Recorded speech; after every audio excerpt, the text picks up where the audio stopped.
Hello everyone.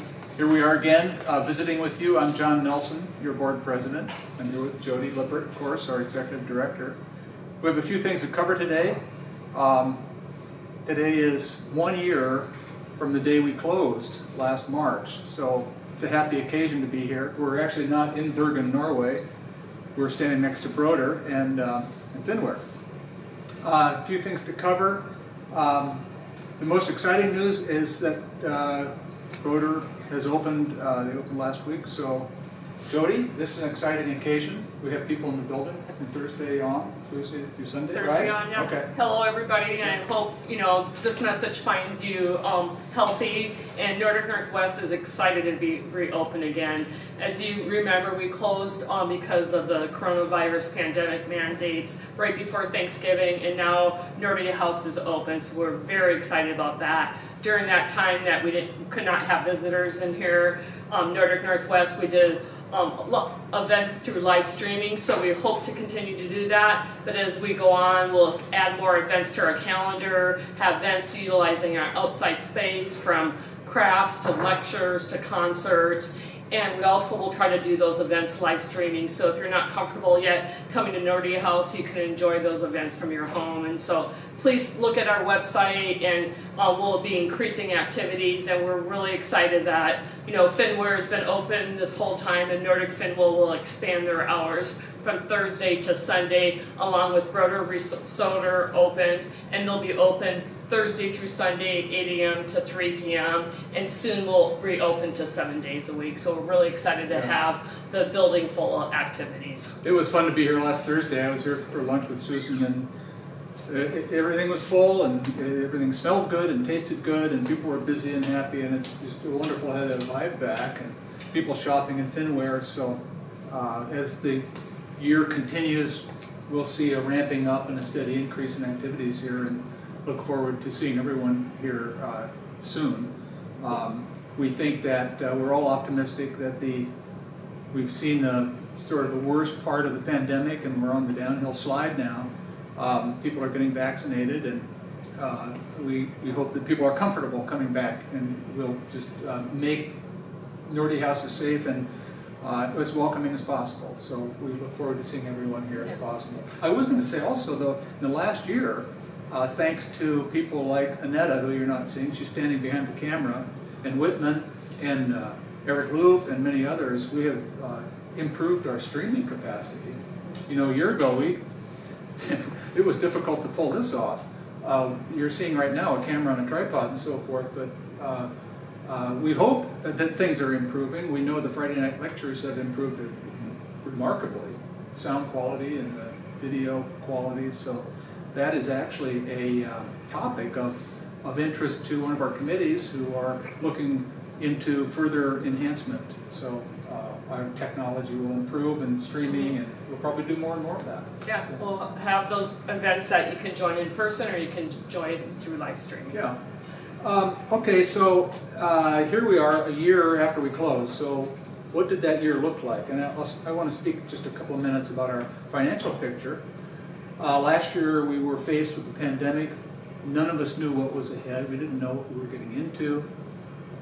We changed or revised our budget, which was approved just end of February last year.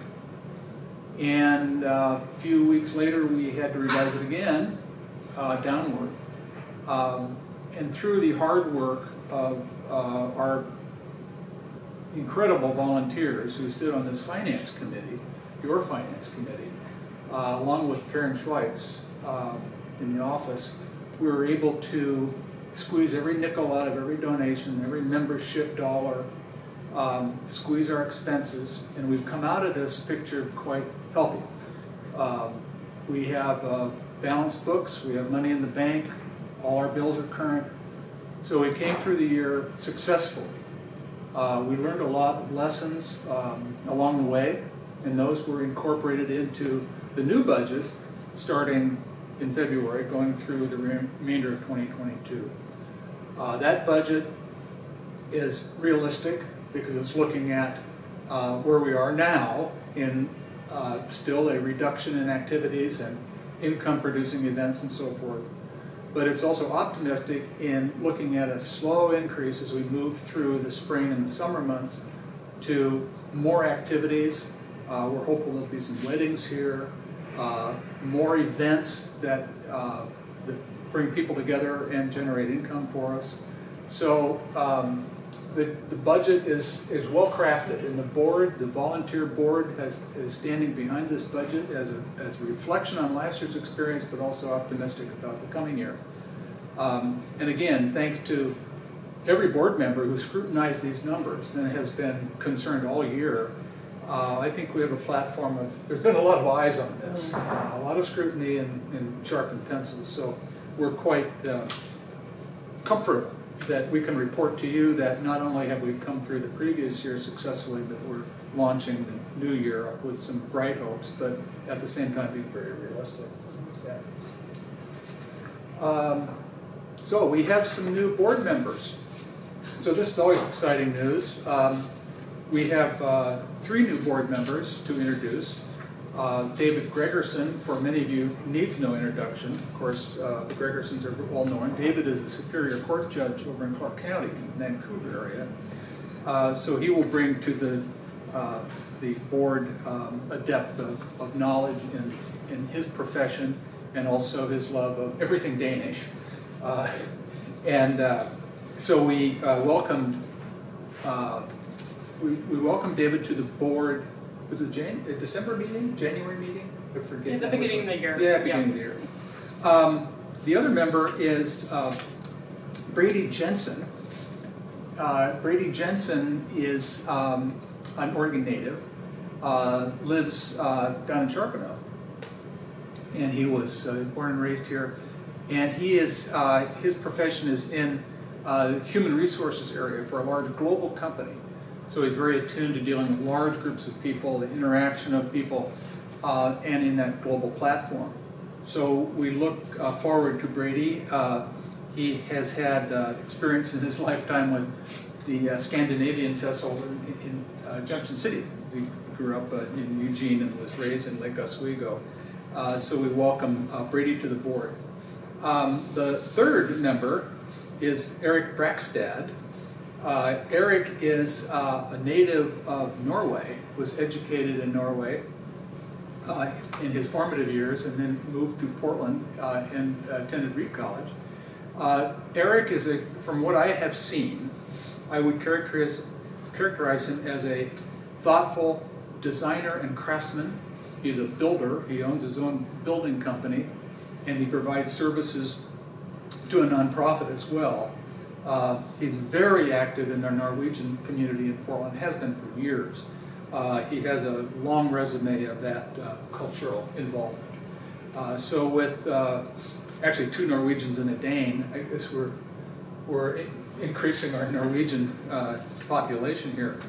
There is fourth person I'd like to introduce, not a board member, but another Norwegian, and I apologize if I fracture the pronunciation. Odni Tonning. He is a structural engineer and a project manager who works with Anderson Construction. He was also born and raised in Norway, moved to Portland in 1997, married a native Portlander in 2001. So he works with Anderson Construction. We all know Anderson Construction. Why do I mention this gentleman? He's joining the facilities committee, so he'll work with our facilities committee that's chaired by Bob Evanson, the board member, and we look forward to having his knowledge applied to the needs we have here at Fogelbo and the various structures and systems we have around here. We welcome him in that capacity. So.